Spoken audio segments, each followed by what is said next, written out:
Hello and thanks for joining us for Reporters, the programme that brings you the very best stories from our correspondents around the world. Now, he was the most wanted man in the Balkans, on the run for 16 years.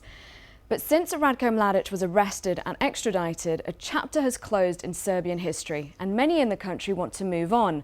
But others are opposed to Mladic's capture. In fact, they account for just over half of Serbia's population. That's according to the most recent national poll.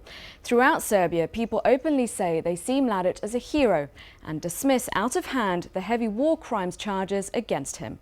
So why does this brand of nationalism persist, and can a divided Serbia move forward? Our reporters Catherine Norris-Trent, Audrey Racine and Nordin Beziu went to find out.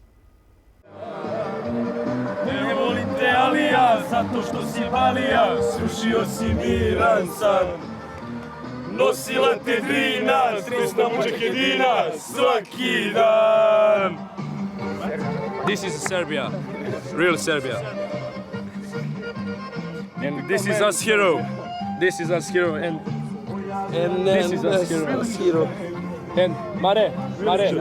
They're much too young to have fought in the Balkans conflict themselves, but these young Serbs know the war songs off by heart, targeting Bosnians and Muslims. They're proud to be ultra-nationalists and to show it off at a roadside barbecue in Belgrade. Because of tradition and family loyalties, Ratko Mladic is one of their heroes. How can we not support the man all our fathers fought with and gave their lives for? His father was in the battlefield. He fought for our nation and our country. These 18-year-old school leavers unquestioningly support Mladic, the wartime leader accused of genocide and crimes against humanity. Like many in Serbia, they feel deeply betrayed by authorities over his arrest. We see things differently. It's true that people should be prosecuted for genocide, but it's not fair that it's only Serbians who are being convicted. If other leaders are pursued too, okay, why not Mladic? But at the moment, this is an injustice to the Serbian people. A recent national poll showed that just over 50% of Serbs are opposed to Mladic's capture and extradition to The Hague.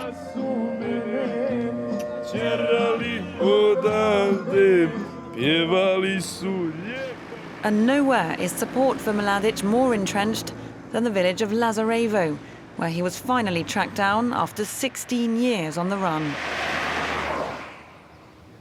Milan has lived in Lazarevo all his life and takes us to the place where Mladic was captured. Look, that's the house there. It's a residential area. The houses are right next to one another. There's some on the left, others opposite there, as you see. How is it possible not to notice that someone was there? The hideout belongs to one of Mladic's cousins.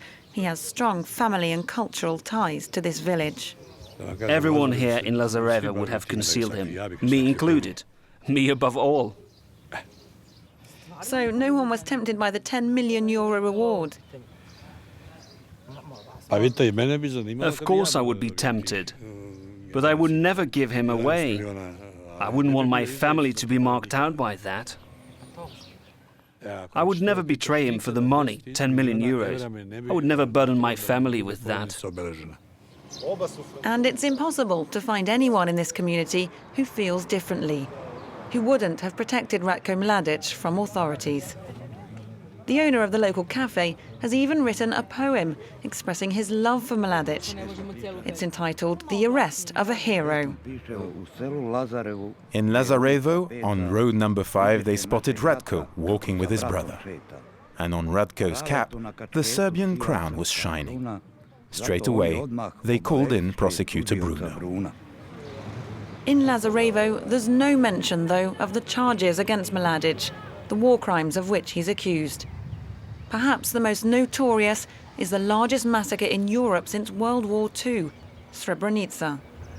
We head just across the border into Bosnia, to where troops massacred some 8,000 Muslim men and boys in 1995.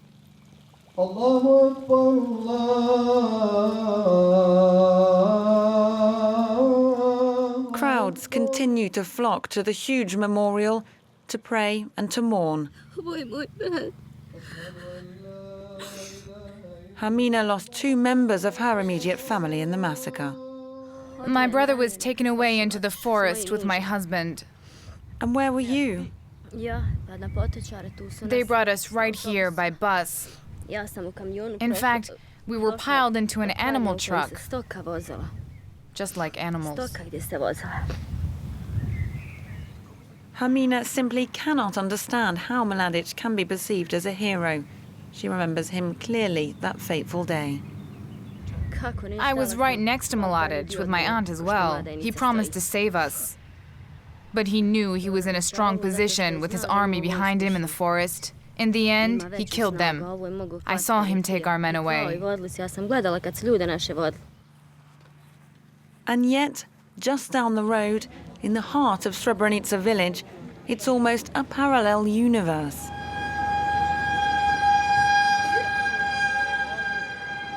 A wedding party blares through the streets, proudly bearing the Serbian flag. This village now lies in the Republika Srpska region of Bosnia. Many residents proudly describe themselves as Serb nationalists and deny the massacre ever took place at all. As far as I know, in Srebrenica, no more than 5 civilians died. The people who are buried over there were brought here from Canada or elsewhere. Some of them had been dead for 20 years. Can you see how unfair it is? For me, Mladic will always be a hero. He'll always be my general. And to support their general, their version of history, Serb nationalists are pouring into Belgrade from all around the region. MPs from the Serbian Radical Party have organised the rally, hoping for tens of thousands to come to the capital. Special guest of honour is Mladic's son, Darko. With tears in his eyes, he tries to whip up the crowd.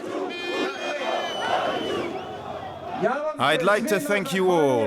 After 20 years of propaganda against our people, and especially against Ratko Mladic, who's a symbol of freedom for all of us here, and for Serbs everywhere. Tonight is a victory for us, because we've always refuted the lies against us. But in fact, less than 10,000 people have showed up. Far fewer than for previous ultra-nationalist gatherings, far fewer than for the arrest of Radovan Karadzic in 2008. In the crowd, we catch up with the young nationalists from the barbecue. They're visibly disheartened by the turnout. People here know they can't really do anything, but I suppose being here gives them a shred of hope. There weren't very many people. Some couldn't come because they had things to do. Others are afraid of the police. They're afraid of being arrested. There's a feeling among protesters that this rally has come just too late, that despite widespread public support, this is the end of an era. In the end, despite fears of rioting, the night saw only a few scuffles with police. The crowds were dispersed early. The next morning, few traces of the rally remain. Belgrade is back to its buzzing metropolitan self. Ever more Serbs, especially here in the capital, want to put the nationalist past well behind them. The young researchers at this think tank, above all, feel relieved by Mladic's capture. It's as though a weight has been lifted from Serbia's shoulders. His arrest it's sort of political exorcism. Serbia has been possessed by this specter of General Ratko Mladic and pretty much paralyzed by it for quite a long time. Filip has published several papers on Serbia's transition from war to peace and democracy. For him, the impact of Mladic's capture is Serbia's future inside Europe. I hope it will join the EU by 2020, and that it will be just a normal, boring, small Balkan country. Will that happen? I really believe. I think now with the arrest of Ratko Mladic, we are one step closer to that goal. Aside from nearing EU membership, though, Filip and his colleagues believe that Serbia still has a way to go. They have friends and acquaintances who are openly nationalist and hostile to the wider world. I was talking to a friend of mine the other day. He's a fairly young guy, and he said, "Look, I don't know what happened during the war. I don't know what Mladic did, whether it's right or wrong. But all I know is I don't want my future or Serbia's future, for example, in Europe, to be hinged on the fate of this one man.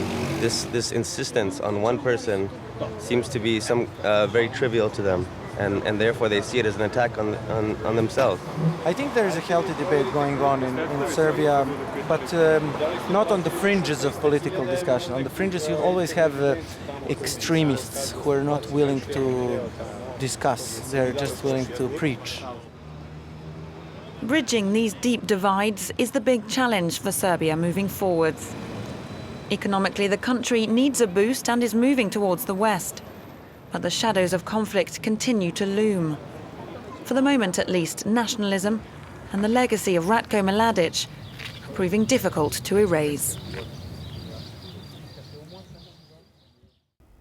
Well, that's it for this edition of Reporters. You can watch this story and all our other reports again on our website, france24.com. Until the next time, bye for now.